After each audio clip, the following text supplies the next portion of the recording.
Hello everyone, welcome back to Rolling Solo. My name is Adam Smith. This is going to be the solo setup video for U-boat, the board game, currently on Kickstarter. If you want, you can check out the description below for a direct link to that Kickstarter that is currently ongoing, as well as a giveaway on my channel for one Kickstarter copy of U-boat, the board game. So for those of you who haven't heard about that yet, definitely get your entries in. It'll run until about 2 days before the end of the Kickstarter, so that should be about February 12th as the Kickstarter closes on the 14th. So what is this video going to do? Well, the first thing it's going to do is essentially going to get this game to the table in the quickest amount of time without any rules explanations whatsoever.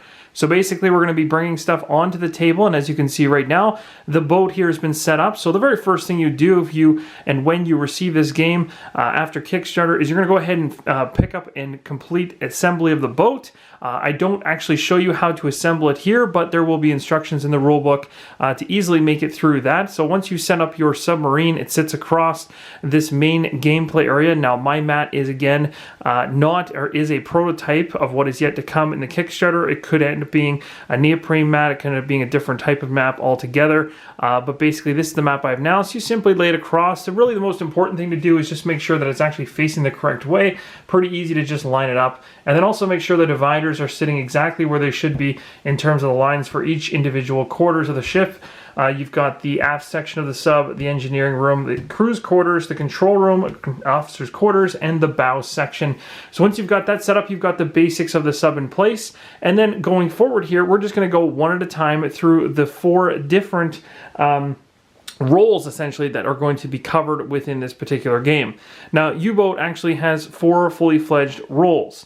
The first one is the captain. So the captain is basically a natural born leader and has to make quick decisions during this particular game. So those are the things that you're going to want to account for. Now when you're playing solo, you're actually taking control of all roles. So there's 3 more roles besides the captain you're also going to be controlling.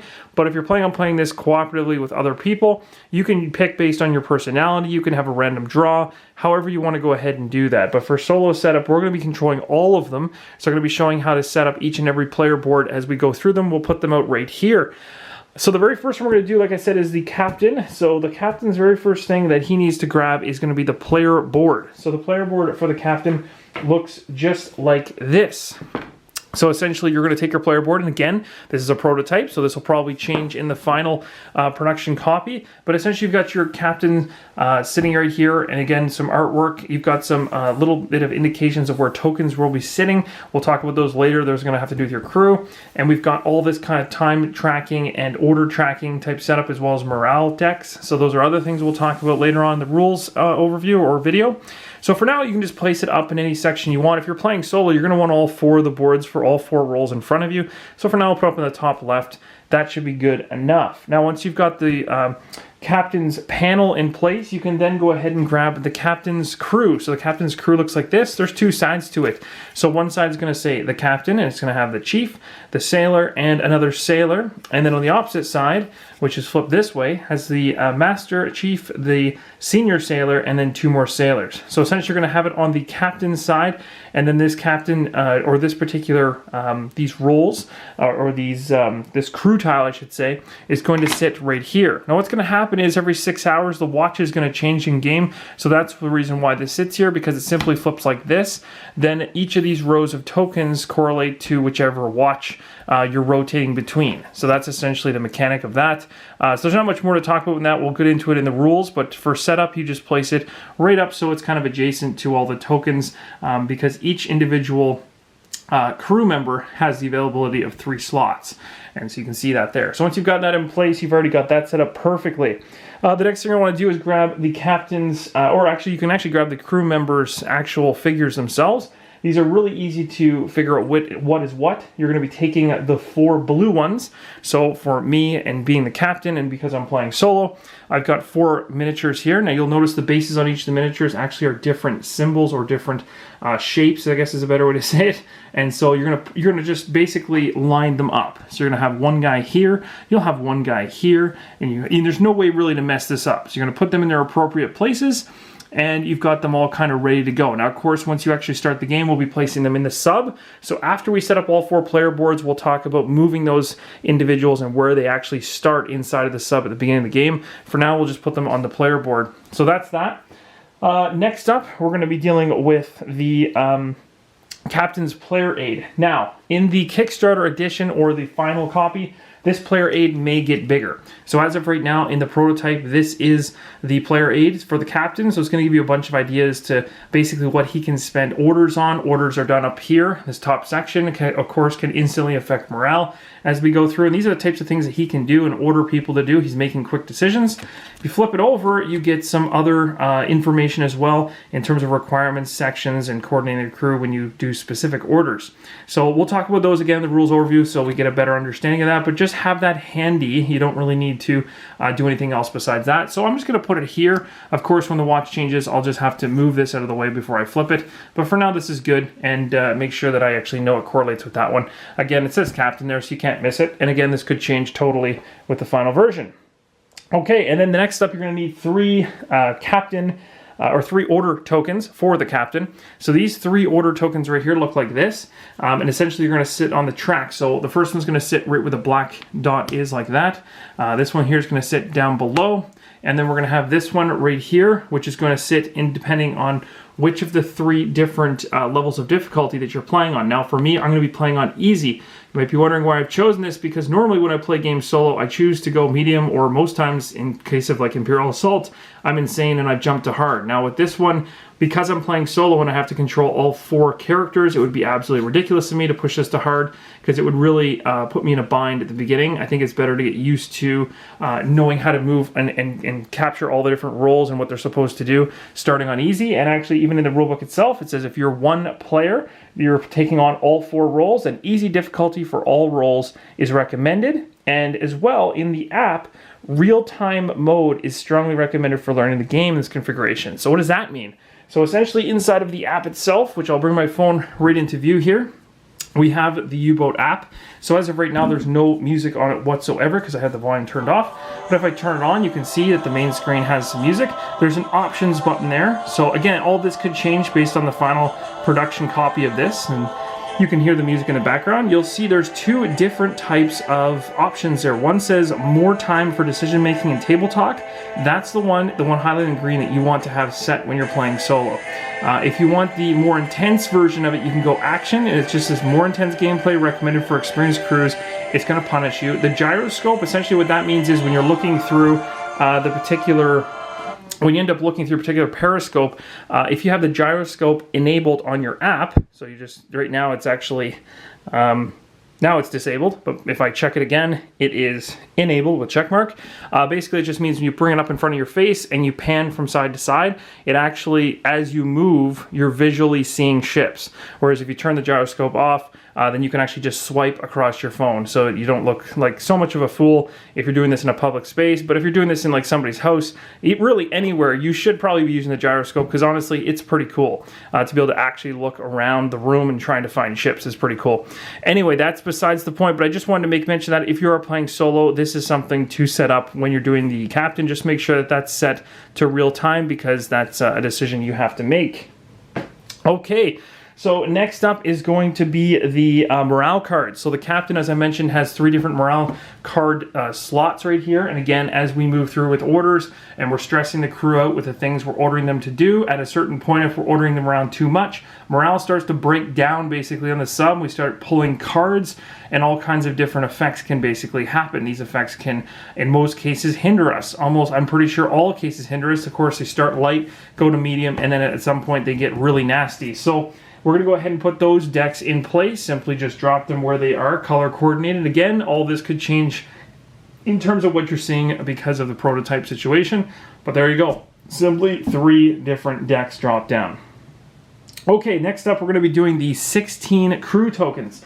So that's these guys right here, and this makes a lot more sense once you see the rest of the individuals, but you can see here they're all color coordinated. So these are going to be color coordinated per group. So for instance, right now, if I take a quick look, I get like 4 brown ones here, you've got 4 blue ones here, you've got 4 gray ones here, and then 4 brown ones here. And actually that's more black, sorry. So black, brown, gray, and blue. These are gonna color coordinate to each of the 4 different roles. So right now the captain, being that he's blue, is gonna be these guys here. So each one of these particular ones correlate to whichever shape that they belong to. So essentially this is the circle miniature. He's on the circle spot, so this would be his. The idea behind this is basically there is gonna be a bag that's in play. I don't know if this is gonna come with the Kickstarter or not. This is mine. But basically you don't wanna be able to see through it. The idea is you're gonna dump all of these things, and I'll be doing this off camera, into the bag. Once they're all in the bag, then when terrible things happen on the sub, there's going to be an impact to a random crew member on the sub. So that's where things get nasty. So basically just make sure you prepare that bag very easy. Put it off to the side, because you're going to get, as a captain, you're going to have to pull from that when nasty things happen. Next up is going to be the captain's cards. So the captain's cards look like this, and there's 4 of them. Now we'll talk more about when he can use them, how he can use them, and all that good stuff. And then take these 4 cards and throw them right over here. And if you put them right beside him, then it's really easy for the captain basically to do quickly basically reference these cards.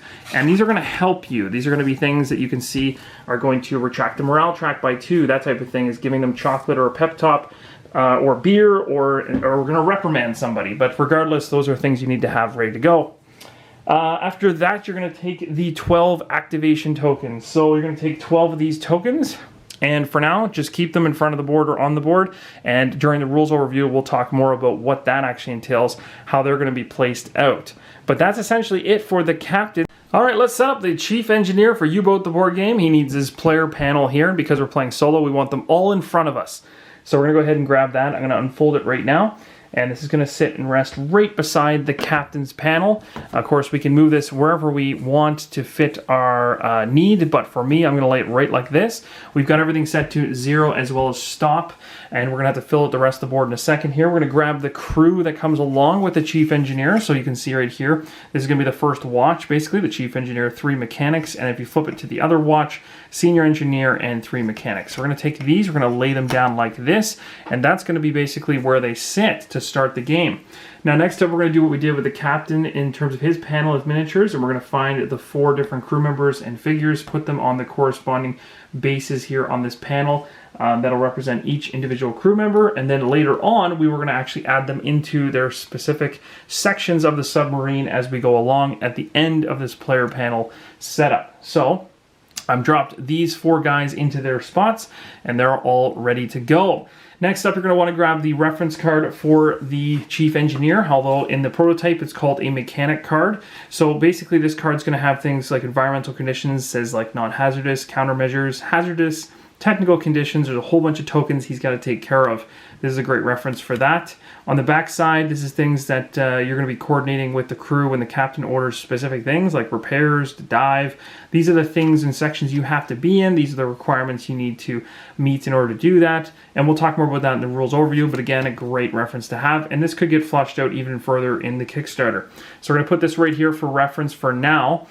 And then we're going to move on to all the tokens that we have to bring in for this engineer. The very first ones I'm going to bring in are actually the technical condition tokens. So that's going to be the green, yellow, and red wrench symbol tokens. We're going to talk about how they work in the game in the rules overview video later. But for now, we'll get those tokens ready. So they simply just have green, yellow, and red. So essentially, basically how they work in this particular game is the red is considered a major failure. So that is the worst possible thing that can happen. You do not want those at all. Failures are yellow, which means that they can potentially turn into a major failure, which is red. And greens, of course, are just maintenance. So it's just things that need to be done and upkeep. But, you know, things that you don't have to worry about too much. I think the most nastiest one probably is the yellow, because you don't know when, at what point that failure is going to turn into a major failure. Regardless, the chief engineer is the one responsible for that. So we're going to put all those tokens off to the side with his board, because he'll be pulling those into the submarine as needed. Hopefully we're not going to see many of those red ones. Moving on from the environment or the technical condition tokens. I hope I didn't call those environmental. Those are technical condition tokens. The environmental condition tokens are next. And there's a whole bunch of them. So this one here represents an electrical failure. This one right here represents a lighting failure. This one right here represents a fire. And this one right here represents a leak. and this one right here represents toxic gas. All of them are bad. There's not a good thing in that pile, so all of these things again can be just placed over with him for now, and later on when we actually get into the very beginning of the playthrough, we're going to actually start moving some of these tokens into the positions they need to be. But for now, just get them ready close to that player board and you're all set. The other thing you want to grab for the engineer is going to grab the flooded section token. Looks like this, because of course you're going to close up and trap that flooded section in the submarine. So you're going to use this as a marker to say you've sealed off a particular section of the sub when it's filled with water. So this is the token you're going to use. Again, just keep it by that chief engineer. It's his responsibility to do so. Moving on, we are going to take a look at the supplies and toolboxes. So we've got a bunch of supplies here, which are these 5 guys right here. And as you can see, if I go to my reference chart really quickly, the countermeasures that I'm seeing here right now, these are considered light bulbs. This is considered a water pump. We've got a wire here, we've got a fire extinguisher, and we've got absorbers. So all of these things are going to help us when I believe these environmental conditions begin to happen. These are things that are going to be able to aid in those problems, but we only have so many of them when we start the game. The game has an interesting mechanic where essentially we're playing on easy, at least I've chosen to do so. When you play on easy and you're the chief engineer, you may relocate both the toolboxes to any section of the ship whenever the captain actually announces a mobilization.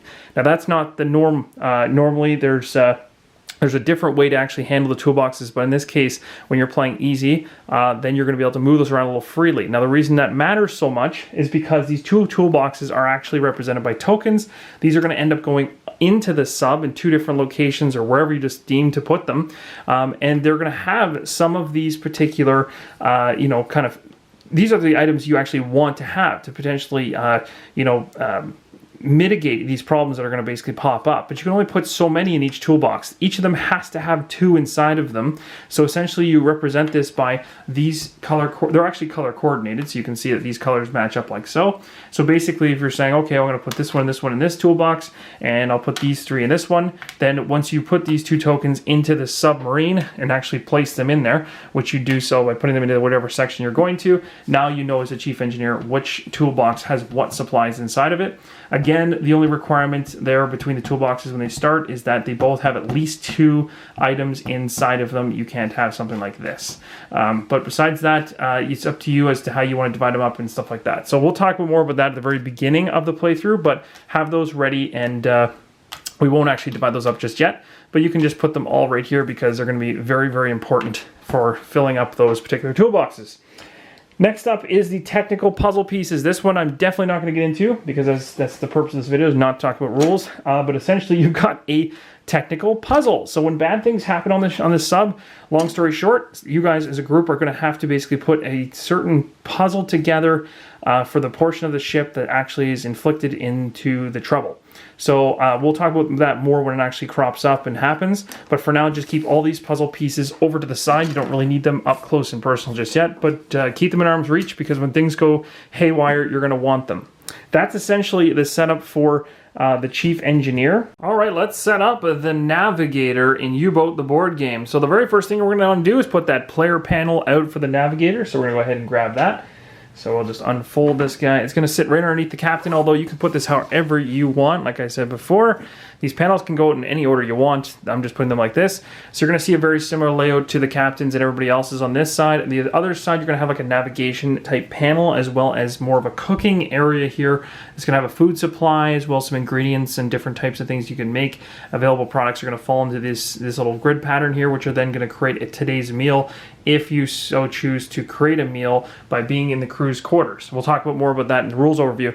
So the next thing you do after you grab this is going to grab the actual Navigator's player aid or crew, I should say. And this is the Navigator, the observers right here. And if you flip it over, the watch officer and the 3 observers. So we're going to put this Navigator just like this. And again, same as the other ones, we're going to find those bases that match. So we're going to go one at a time and grab them and put them in place. And you really can't go wrong here. So you got all 4 of them in place. And again, we'll put those in the sub when we get to that step at the end.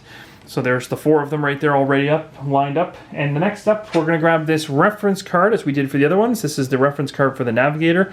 What's going to show you is all these product combinations. So these are all the things that somebody can potentially make. We're going to show you in the rules overview in the next video how this actually works, basically how that mechanic works in terms of making food and how that actually occurs and when that occurs and what you have to do. These are all the wonderful morale effects that food can give. Of course, by eating, morale goes up. If you don't eat, morale goes down.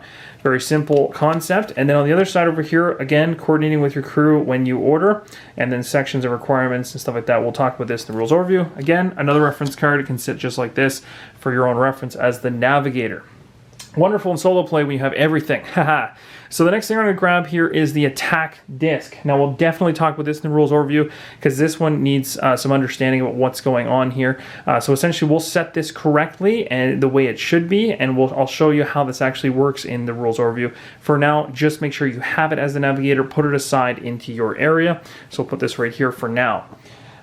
Next up after that, you're going to want to grab the actual strategic map. So this map is going to be a little bit better in the Kickstarter version, but in my prototype copy, it's simply just a piece of paper. It has all the grid points laid out on it. This is what you're going to be literally drawing on to determine distance and which quadrants you're heading to and heading out of, where you're seeing ships. You can mark it up, all that kind of stuff. Again, just a piece of paper right now, but we'll likely turn into something a little bit more special during the Kickstarter. So again, keep that handy as the Navigator nearby. For now, I'm just going to turn it sideways and put it like this. I'm going to have to find an orientation that works wonderfully when I begin the actual playthrough. Along with that, you're going to need yourself a 360-degree protractor. So this comes with a clear one. That's just perfect for drawing those lines. And then, of course, we're also going to be getting a ruler, which is going to allow us to gauge distance in hours based on the markings. So you can see here, it says surfaced, full speed ahead, distance covered in hours. So make sure that that's handy. And then, of course, a pencil. So a pencil and eraser is great to have as a Navigator. Keep all that stuff handy. This is your big picture navigation in tandem with this thing right here is what's going on. This thing also connects mainly to this grid pattern here where you can show visually to the crew roughly how things are oriented in terms of how you are positioned against your enemy. So the other things that the Navigator is going to need that are outside of this grid pattern and the strategic map is going to be provisions. So you're going to have a bunch of food supply tokens. You can just go ahead, make sure that they're not facing forward. You shouldn't be able to see what they actually are yet. But basically just put them all up in the food supply. What's going to end up happening, we'll talk about this later, but basically you're going to be pulling food down into this grid pattern and creating a meal. So put them there for now, and we'll talk more about that in the rules overview. Next up is these ones are called the observation tokens. There's 12 of these, and of course they're just like actual activations on the bottom because you are the Navigator. So these are going to be used again by your actual, these are going to be tracked right here along with your crew. So again, similar to the captain, you can just kind of put them close by to your crew because you'll end up using these to denote actions and activations and things like that. So just divide them up like that, and they're all ready to go. All right, and then the next thing you need to have in terms of this grid right here is the U-boat marker, the enemy marker, and the trophy tokens. So the U-boat marker looks like this. It looks like a sub. Of course, it may get an upgrade during the Kickstarter. You can just place it in the middle however you want to, but basically you can place it in there to represent your sub. This is going to give you an idea based on range and everything else in terms of how far away you are from your enemy when they start showing up. So for instance, if you have an enemy ship show up or a convoy, you can start putting out these types of things to try to show people the orientation of where you are in reference to who you're attacking, that type of thing. So again, you don't know where your enemy is just yet, so keep it off to the side and just put your sub mainly in the center. We'll talk more about how this actually works in tandem with this wonderful attack disc and in terms of where you are in the world later on. Then, of course, you're going to need this bag worth of score markers. So once we actually do find some targets, not every target is worth the value you want it to be worth. So basically, there may be small, easy-to-hit ships that are worth massive points. There could be really tough ships that are worth nothing, or maybe the really tough ship is worth the most. That's the fun part, is every time you find a bunch of ships, you have to flip these tokens as the Navigator in order to find out their particular values. We'll talk about that in the rules overview. And essentially, at that point, you're trying to decide as a crew what to go after, what's the meatiest target. So keep those close by because you'll be referencing those and using them on this grid 100%. That is the Navigator setup. Lastly, for the Navigator, when you're playing on easy mode, basically if the app ever tells you to reference what's in the today's meal section and you don't have anything in there, then instead of reducing the morale by 2, you reduce it by 1. So basically by playing on the easy mode, it doesn't hurt your morale as much. Again, morale's tracked through the captain. Just thought I would mention that for clarity. All right, last but not least is the first officer setup. So we're going to grab the player panel for the first officer. We're going to just throw this right down, and it's going to sit nicely right underneath. As you can see, I've kind of arranged it enough that it perfectly sits out in a nice squared off rectangular grid pattern. You can arrange these however you want. Now, I've got here the first officer. We're going to grab the crew associated with, the crew tile or aide. And it's got the first officer here along with the radio officer and 2 sailors. On the flip side has the petty officer, the radio officer, and 2 sailors. So we're going to put this thing down the bottom like the rest of them. And again, matching up the miniatures to the bottom section. So we'll go like this. We'll put the square there, triangle there, and the circle there. And we've got all these guys in position. All right, once you guys got that set up, the next thing to do is grab your reference card like all the other ones. And wonderfully, the first officer gets the joy of actually controlling the app itself. So this is like a nice breakdown of how the app shows information. So we'll talk about this in the rules overview again, but essentially you are in control of the app, and it says coordinate the crew when you order, new depth, new course, hydrophone, or first aid. These are the sections you have to be in, the requirements you have to hit, and stuff like that. So again, a great reference and could be flushed out in the Kickstarter even further. So again, when you're talking the app, you're talking about putting it on your phone, or whether that's iOS, Android, or even Windows PC. So that's really cool. So again, if you happen to be the first officer, you keep this next to you close by. The next thing that the first officer is most definitely going to need is going to be the event cards. And that's these cards that sit right here. So there's an interesting thing with the event cards. When you're playing on easy mode, it actually says to break out the 8 health related cards that are in the event deck, essentially, and you're going to shuffle 2 of them back into it. So as of right now, and of course, make sure your battery is charged because you don't want your your game to die halfway through. So basically, you want to go ahead and take 2 cards at random. So I'll just do this on screen, but I can tell you off screen before the playthrough, I'll be randomly selecting. So for instance, I would randomly take 2, so I don't actually know what they are. And you put them into this deck, you shuffle it up, and you place it right here. You take the rest of those cards, toss them. So if you're playing on medium or hard, those cards would likely stay. On easy, though, it's not as bad for those particular events that are going to occur. The next thing is you're going to have to handle as the first officer is the wound deck. So again, there's no space on the player board as of right now in the prototype. There might be. They might make space. I could see how both these could sit here. They probably should have them sitting side by side, but that might change. Regardless, you can play this wound deck simply off to the side, very easy. The next thing that you're going to be talking about in terms of the first officer is going to be the medical supply tokens. Again, we'll talk about this in the rules overview, but keep these tokens just close by. They're blue, and they all, of course, have medical aid and stuff like that, different ones that you can get. So bandages for your feet and all that kind of stuff. Some of them are the same, some of them are different. And again, regardless, keep these things close by. You can even just put them way up here. Next up, we're going to be talking about the wound and the fatigue tokens. So definitely you're going to be handling the wounds and the fatigue. So I like actually kind of keeping them right on this player board here because I make sure that I don't forget. So I just put them right there. Lastly, the KIA, or killed in action tokens. Those are deadly. You don't want that to happen either. The more I think about this, the more I may just start putting these kind of off to the side on this board like this. So some type of configuration like that, and you can choose how you want to do it. And finally, 12 activation tokens. Again, these are going to correlate to the actions being done by your crew members. For this particular one, I'll put them off to the side over here, and these are going to start dropping into these different sections. And that's essentially it. That is the setup, at least in terms of getting the player aids and all the stuff into the right positions to start. All right, I think it's about time to get the crew on the boat and get those toolboxes in place so that we can get this mission underway. So the very first thing we're going to do is talk about those toolboxes that are part of the Chief Engineer's panel.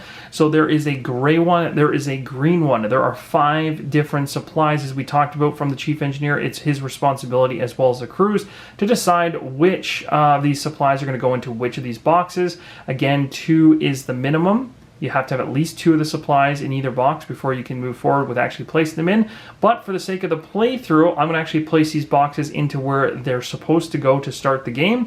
And then when we begin the playthrough series, I will move all the supplies into either box at that particular point. So for now, what you need to know is this gray box, once it's filled up with the supplies, at least a minimum of 2 or more into this one will reside in the officer's quarters. So you can place this token or toolbox right in the side profile of the submarine officer's quarters.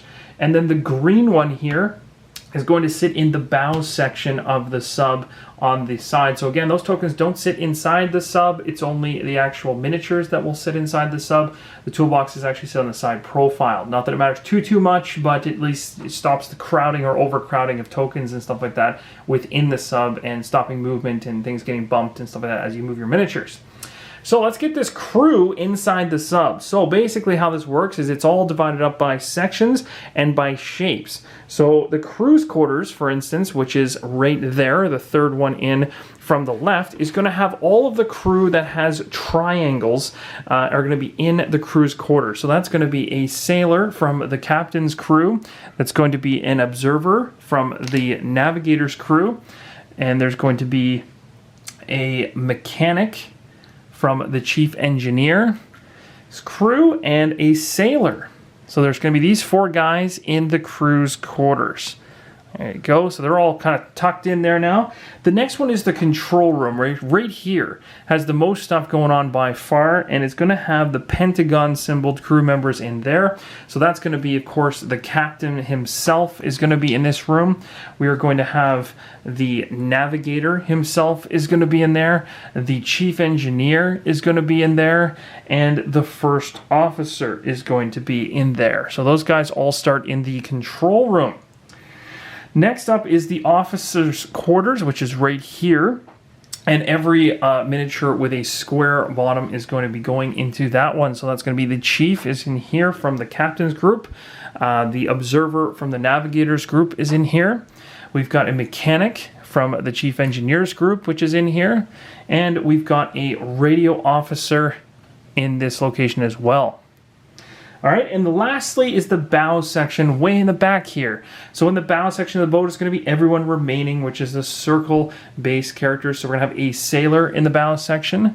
We're going to have an observer in the bow section. We'll have a mechanic in the bow section doing some work. And we'll have another sailor from the first officer's crew over here. So at this point now, all of our crew are assigned into the respective areas, those 4 starting areas.